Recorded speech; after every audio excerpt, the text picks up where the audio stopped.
Hello dear students, this is Rajni Mehta, Assistant Professor of Political Science. आज हम करेंगे अरस्तु के दास्ता संबंधी विचार। जैसा कि अरस्तु ने दास्ता के बारे में कहा है कि जिस प्रकार वीणा आदि वाद्य यंत्रों के बिना उत्तम संगीत की प्राप्ति नहीं हो सकती, उसी प्रकार दासों के बिना स्वामी के उत्तम जीवन का बौद्धिक एवं नैतिक गुणों का विकास संभव नहीं है। अरस्तु की इस डेफिनेशन से पता चल रहा है कि वो किस तरीके से दास प्रथा को अनिवार्य मानते थे। वो कहते थे कि जिस तरीके से वीणा के बिना संगीत नहीं प्राप्त हो सकता, अच्छा संगीत नहीं मिल सकता, उसी तरीके से दासों के बिना स्वामी का जीवन, उसका बौद्धिक और नैतिक गुणों का विकास नहीं हो सकता। अरस्तु के कहने का अभिप्राय यह है कि वो यूनान के अंदर दास प्रथा को अनिवार्य मानता था। वो ये कहता था कि समाज के अंदर दो वर्ग होते हैं, स्वामी वर्ग और दास वर्ग। वो कहते हैं स्वामी जो होते हैं वो प्रशासकीय कार्य करते हैं। जब वो प्रशासकीय कार्य करेंगे तो उनके घरेलू कार्यों के लिए उनके पास समय नहीं होगा। खाली समय को उन्होंने अवकाश बोला है। वो कहते खाली समय नहीं होगा। उन कार्यों को करने के लिए वो कहते हैं कि दास होने चाहिए, इसलिए उन्होंने दासता को अनिवार्य माना। दास प्रथा यूनानी जीवन का अनिवार्य अंग रही।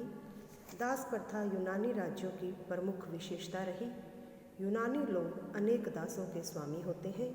इन दासों की सहायता से वे जीवन की मूलभूत आवश्यकताओं की पूर्ति करते थे। वही बात कि वो ये कहते हैं कि बिना दासों के दैनिक जीवन के कार्य हो ही नहीं सकते।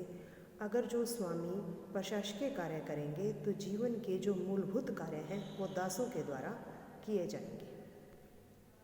दासता का अर्थ, अरस्तु ने कहा है कि मनुष्य के पास जो संपत्ति है वो दो तरह की होती है, एक सजीव और एक निर्जीव। निर्जीव के अंदर उन्होंने जो संपत्ति ली है उसमें उन्होंने बोला है खेत, मकान और अचल संपत्ति। अचल मतलब जमीन जायदाद। सजीव में उन्होंने बोला है हाथी, घोड़े, पशु और दास, जो कि लिविंग थिंग्स हैं।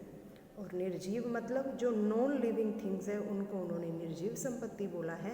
और जो लिविंग थिंग्स है, हाथी, घोड़े, पशु और दास, वो भी संपत्ति के उपकरण हैं, उन्हें भी वो संपत्ति मानता है।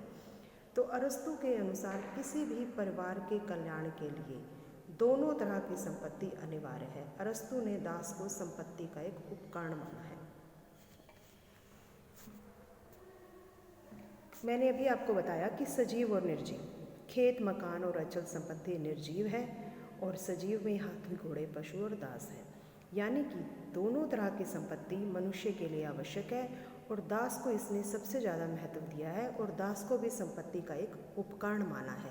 यानी संपत्ति अर्जित करने का एक उपकरण दास है। दास नहीं होंगे तो शासकों का कार्य नहीं हो पाएगा, उनके घरेलू कार्य संपन्न नहीं हो पाएंगे। दासता की प्रकृति, यानी कि दासता का स्वरूप कैसा है, आकार कैसा है। तो अरस्तु ने बताया जो व्यक्ति अपनी प्रकृति से अपना नहीं बल्कि दूसरे का है, फिर भी मनुष्य ही है, वह दास है। अरस्तु कहता है कि मनुष्य ही है दास भी, लेकिन जिसका अपना कोई अस्तित्व नहीं है, जो दूसरे के लिए जीता है, उसे उसने दास बोला है। नेक्स्ट वो कहता है वह व्यक्ति जो मनुष्य होते भी संपत्ति की एक वस्तु है और दूसरे के अधीन रहता है, वह दास है। यानी कि वो कहता है कि दास संपत्ति अर्जित करने की एक वस्तु है, उसका समय का अस्तित्व नहीं है, वह स्वामी के अधीन है, इसलिए वह दास है। एंड थर्ड वो कहता है संपत्ति की वस्तु जो कार्य का उपकरण है, जिसे संपत्ति के स्वामी से अलग नहीं किया जा सकता, वह दास है। फिर कहते हैं अरस्तु कि वह एक संपत्ति अर्जित करने का एक उपकरण है जिसे स्वामी से अलग नहीं किया जा सकता, जो स्वामी के लिए अनिवार्य है, वह दास है। दासता का औचित्य, अब हमारे सामने ये बात आती है कि दासता की क्या जरूरत थी, क्या महत्व है दासता का। अरस्तु ने कहा कि यूनानी जीवन में दासता एक अनिवार्य तत्व थी। कैसे?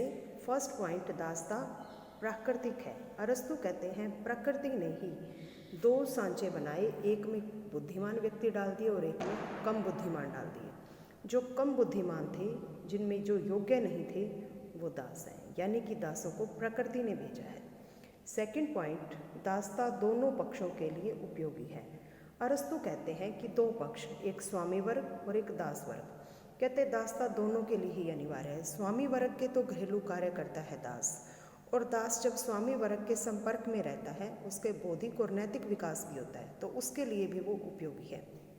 नेक्स्ट, दासता नैतिक है, यानी कि उन्होंने कहा है कि यूनान के अंदर जो दासता थी वो दासों के साथ मानवीय व्यवहार किया जाता था, दासों को अच्छे गुणों को सिखाया जाता था। जब वो दास उन गुणों से परिपूर्ण हो जाते थे तो उन्हें दासता से मुक्त भी किया जाता था। दासता नैतिक इसलिए है क्योंकि स्वामी वर्ग के कार्यों को संपन्न करती है और स्वामी वर्ग प्रशासकीय कार्य करते हैं जिससे देश और समाज का विकास होता है। नेक्स्ट, राष्ट्रीय अर्थव्यवस्था का अंग, जो मैंने अभी बताया कि वो संपत्ति का एक उपकरण है। अगर राष्ट्र की अर्थव्यवस्था को बढ़ाना है तो स्वामी वर्ग को इन घरेलू कार्यों से फ्री होना होगा और उन कार्यों को दास करेंगे तो स्वामी वर्ग मन लगाकर राष्ट्रीय कार्य करेंगे जिससे राष्ट्र की अर्थव्यवस्था बढ़ेगी और राष्ट्र का विकास होगा।